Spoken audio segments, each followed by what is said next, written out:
Assalamualaikum warahmatullahi wabarakatuh. Perkenalkan, nama saya Afifah Rahma dari SMP IT Al-Ghazali Palangkaraya.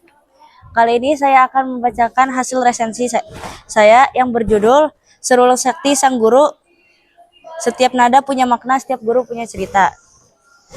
Seruling Sakti Sang Guru bukan hanya sekedar karya fiksi biasa, tetapi karya fiksi yang memiliki makna dalam tentang kebijaksanaan, kejujuran, ketuhanan, serta pentingnya menghargai setiap momen. Buku ini mengajari kita bahwa hal bahagia tidak selalu dari barang yang terlihat indah, tapi bisa saja dari barang sederhana dengan banyak kenangan indah di dalamnya. Cerita ini bertemakan pendidikan karakter tentang kebijaksanaan dalam memimpin, keteguhan hati, serta adab terhadap guru. Buku ini menceritakan tentang sang kakek tua yang menjadi guru dari 3 putra kandung Raja Pandu.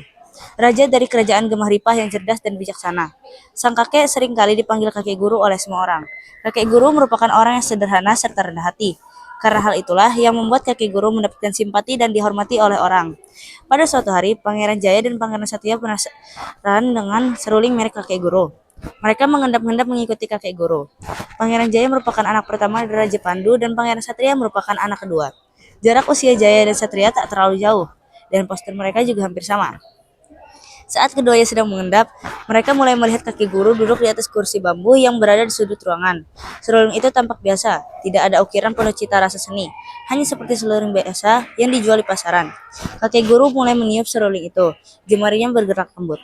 Anehnya, tidak ada suara yang dapat ditangkap oleh telinga, membuat dua pangeran tadi makin penasaran. Kedua pangeran itu mulai menjalankan rencananya untuk mengambil seruling kakek guru. Sayangnya rencana tersebut gagal dikarenakan kaki Pangeran Satria terkilir, yang membuat kakek guru menyimpan serulingnya kembali ke kotak, lalu membantu Pangeran Satria yang terkilir. Kakek guru yang akhirnya tahu niat mereka memutuskan untuk menghukum kedua pangeran tersebut. Di sisi yang lain, Raja Pandu terbaring lemah sembari dipijat oleh istrinya, Ratu Sekar. Raja Pandu memanggil istrinya, mengatakan bahwa tabib kerajaan mengatakan bahwa usianya tak lama lagi, dan ia memutuskan untuk mencari raja penerusnya. Raja Pandu khawatir jika raja baru ditentukan setelah ia meninggal. Selain hal itu, ada pula kekhawatiran yang dirasakan oleh Raja Pandu, yaitu kekhawatirannya terhadap sikap Patih Rangga yang tak lagi setia. Sering menyela ucapannya, memprotes kebijakan yang dibuat Raja Pandu, serta mengusulkan hal yang menurut sang raja itu tidak bisa bijaksana. Patih Rangga yang tidak memiliki hubungan darah dengan Raja Pandu, ternyata memiliki niat untuk mengincar kunci raja. Tak lama kemudian, 3 penasihat kerajaan datang. Setelah mendengar niatan Raja Pandu dengan cermat, Ki Gundara mengusulkan bahwa pertimbangan Raja Pandu sudah benar, tinggal mengatur waktu pelaksanaannya. Ki Gundara menanyakan kepada Ki Juara dan Ki Laksa, apakah ada yang berbeda pendapat? Keduanya menggeleng pelan. Kemudian ketiga penasihat diperintahkan untuk mengatur ujian pemilihan raja dan menyuruh mereka untuk bicara dengan kakek guru terlebih dahulu. Patih Rangga mengetahui bahwa Raja Pandu akan mengadakan ujian pemilihan raja. Ia mengetahui hal itu dari pengawal pribadi Raja Pandu, yaitu Wesa. Patih Rangga menjadikan Wesa sebagai mata-matanya dikarenakan ia ingin mengetahui perkembangan seputar istana. Ia begitu nafsu ingin menggantikan Raja Pandu. Beberapa lama setelah itu, ujian pemilihan raja selesai dilaksanakan. Seluruh penduduk kerajaan berpesta merayakan penobatan raja baru, Raja Rama. Raja Pandu memasangkan mahkota kepada putra bungsunya yang jujur itu. Saat pemasangan mahkota itu berlangsung, Raja Pandu sembari memberi pesan kepada putranya itu, "Kau memiliki kematangan pribadi layaknya orang dewasa. Belajarlah jadi raja yang baik, jadilah raja yang mencintai dan dicintai rakyatnya. Raja yang jujur dan adil, raja yang bijaksana, serta raja yang kuat dan disegani. Selama aku masih hidup, aku akan selalu membimbingmu. Tapi jika Allah berkehendak lain, kau harus mulai berdiri sendiri. Kau mewarisi kerajaan ini, kerjakan tugasmu dengan sebaik-baiknya.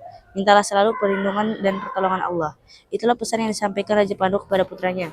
2 tahun kemudian, saat selesai melaksanakan sholat subuh, Raja Rama dikagetkan dengan berita kakek guru meninggal saat melaksanakan sholat subuh. Raja sangat kaget, bahkan ia tak kuasa menahan tangisnya. Terlihat jelas wajah pucat dari Raja Rama. Setelah tenang, ia mendatangi kakek guru untuk memberi salam perpisahan. Tiba-tiba ia mendapatkan sebuah bungkusan dari pengawalnya dan menemukan surat dari kakek guru. Di dalam situ juga terdapat seruling sakti milik sang kakek. Ia memainkan seruling itu membayangkan sebuah lagu merdu dan syahdu, sembari membayangkan kenangannya bersama ayah dan kakek guru, membuat ia mengingat perkataan kakek guru. Seruling ini adalah seruling kebahagiaan, tidak berbahaya, tidak menyakiti, tidak melukai, hanya memancarkan kebahagiaan dan harapan tiada putus. Alur pada cerita ini adalah alur maju, dikarenakan cerita ini menceritakan dari awal rasa penasaran para pangeran terhadap serulingnya yang dimiliki oleh kakek guru, sampai kakek guru meninggal dan mewariskan seluruh saktinya kepada Raja Rama. Kelebihan dari buku ini adalah cerita yang menarik karena menggunakan bahasa yang mudah dipahami, yang membuat pesan dapat mudah tersampaikan kepada pembaca. Dan juga di dalam buku ini banyak pelajaran yang dapat kita ambil, seperti jadilah orang yang jujur. Kekurangannya yaitu alur cerita yang cukup mudah ditebak, serta ilustri hitam putih yang kemungkinan akan kurang menarik untuk kalangan anak kecil. Saran saya untuk buku ini, sebaiknya ilustrasi dibuat lebih berwarna dan alur yang lebih susah ditebak, agar menarik pada pembaca. Saya dapat merekomendasikan buku ini untuk segala usia karena banyak pelajaran yang dapat diambil dari buku ini. Sekian presentasi resensi dari saya. Wassalamualaikum warahmatullahi wabarakatuh.